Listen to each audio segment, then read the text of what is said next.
Well, Brian, it was a bit of a shock actually watching last night's big break. The only team who's never had a loss, and the loss has to come at the most critical time in the entire series.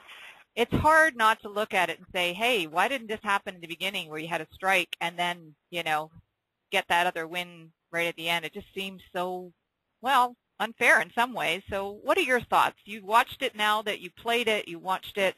What are you thinking now? I mean, first and foremost, you got to take your hats off, to the red team, Jerry and Emily and Isaac, and tell them congratulations. They played well. They under the format that was given to us, they won, and they're the champs. And you just have to bow your head to them, clap to them, and hope they they represent Big Break and Golf Channel in a good manner going down the line.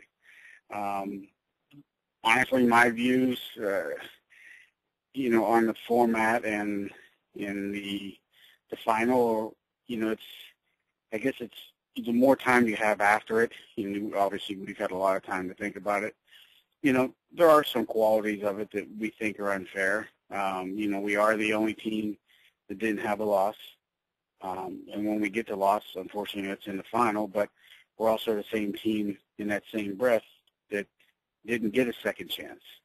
Every team that lost, got a second crack at staying in the show. It's funny, somebody sent me a message last night on Twitter, I think, and they said, you guys came from the winner's bracket, and you lose once and you lose. Usually when you come from the winner's bracket, somebody has to beat you twice.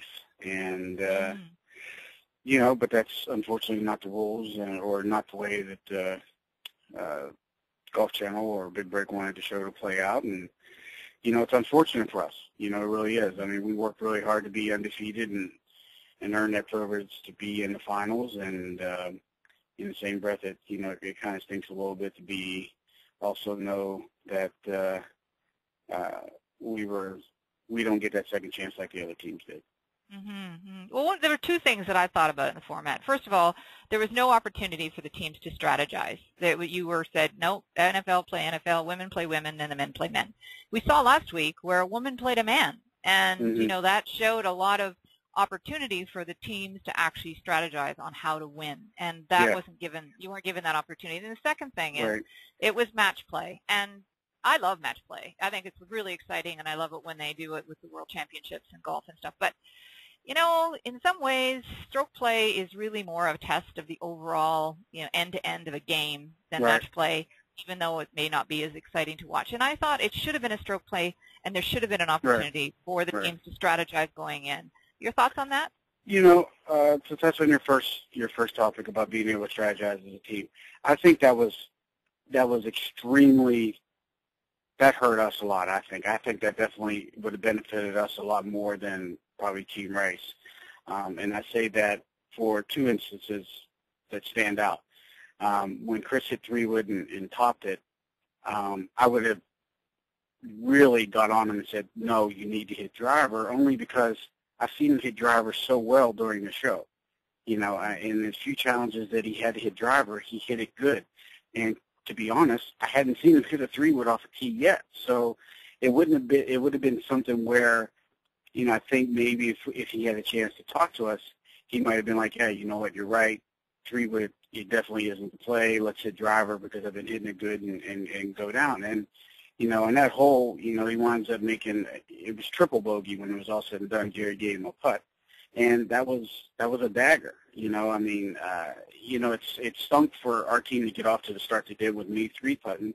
But then, when you look back at it, we rebounded. The next two holes, we had the lead at one point in that hole. And, that would have given us a 2-1 lead going into the last hole where basically we would have just had to part. But, the same thing where strategizing comes into play was when he had the advantage on Jerry on the par 5.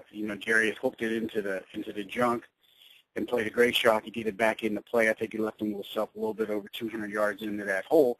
But Chris is sitting at 235, and to me, I would have been like, Chris, we don't need you to make birdie.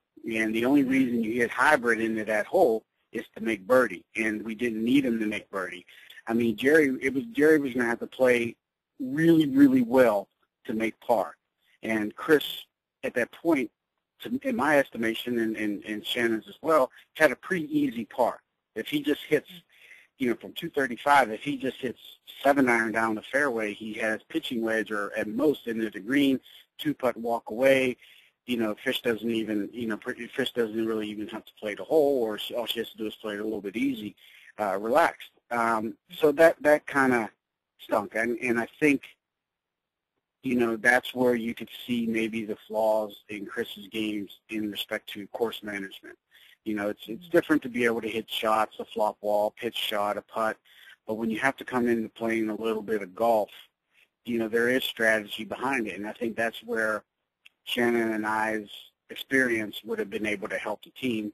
But hey, it was fair for both teams. They weren't able to strategize with Jerry and so forth and so on. So, it was a fair makeup, but I think it would have been good if the teams could have been out there with their players, coaching them along.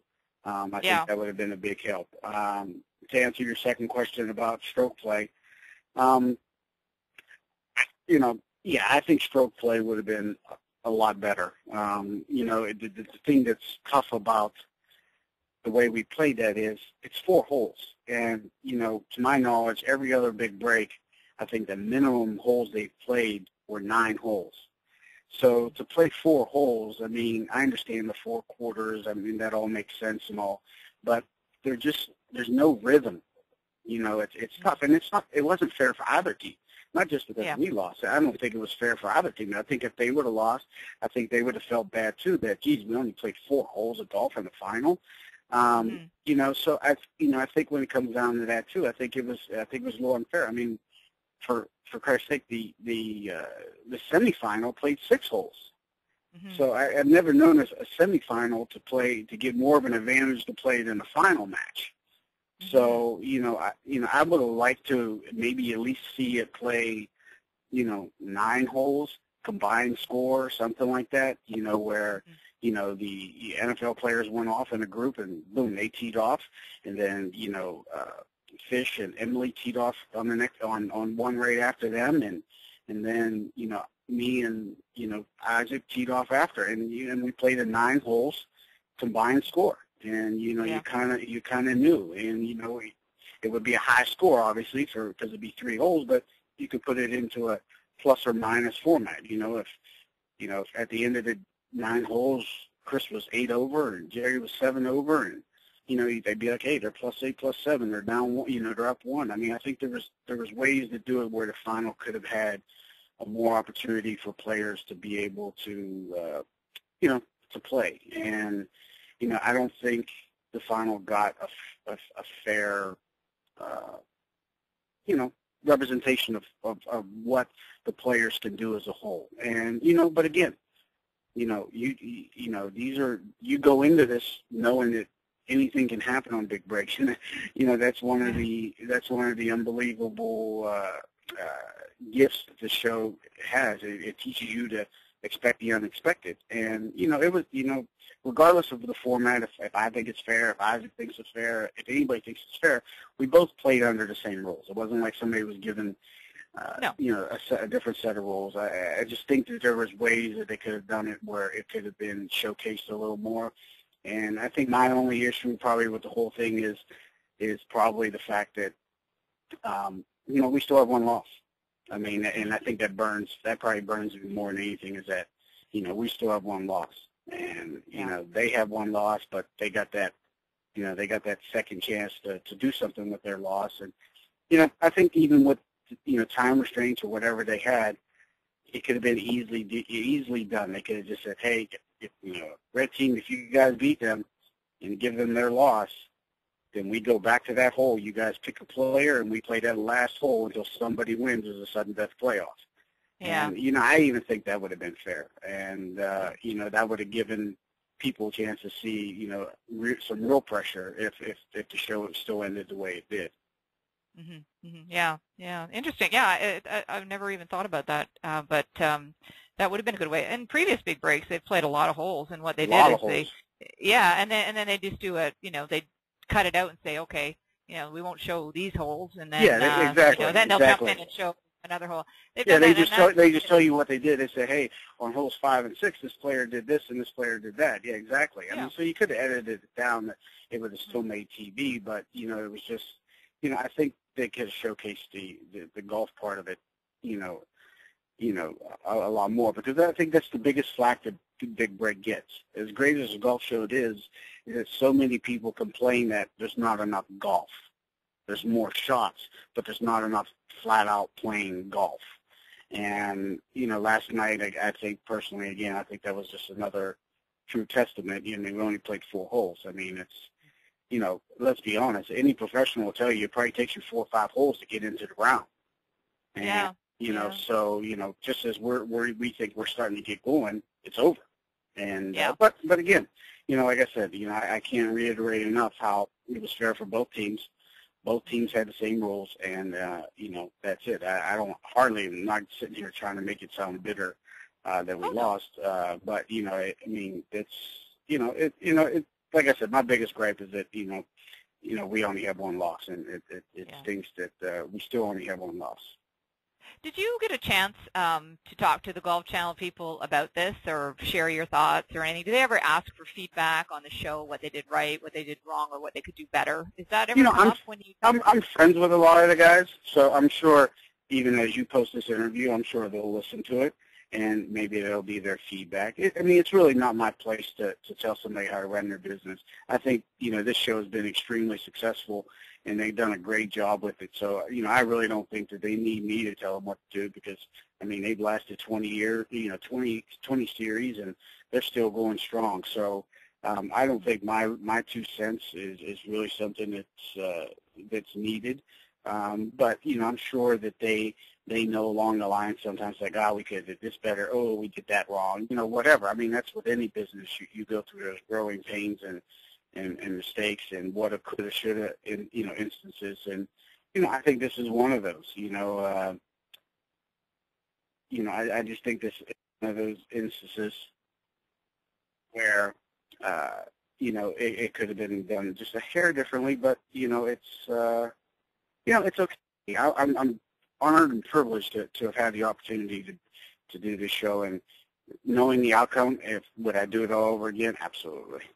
Yeah, great. Well, that's good. That's good. One of the things that came to mind when I was watching it is you had the day off before, although you could go to the range and hit a few balls. But, Rice's team was pumped up. They played in. They won. They were, they didn't have a break, but at the same time, they were on a momentum. And I wondered if you felt that had any impact on their attitude going into this, or their preparation, because you did look a little bit, you and Shannon looked like you were just warming up. You came up short a few times on your pitch shots. Your A game wasn't there yet, and you didn't have enough holes to make it up.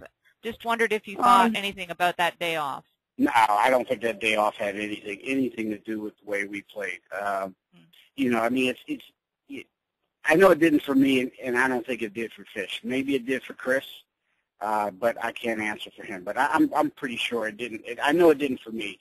And knowing Shannon and knowing that day, I'm pretty sure it didn't have anything to do with her. I mean, we just, that last shot for Fish, I mean, I think she knew she had to hit it close, and, she pressed. And, you got to take your hats off to her. She wasn't shying away from the shot. She went after it. And she got aggressive, and, she turned the ball over a little bit too much. But,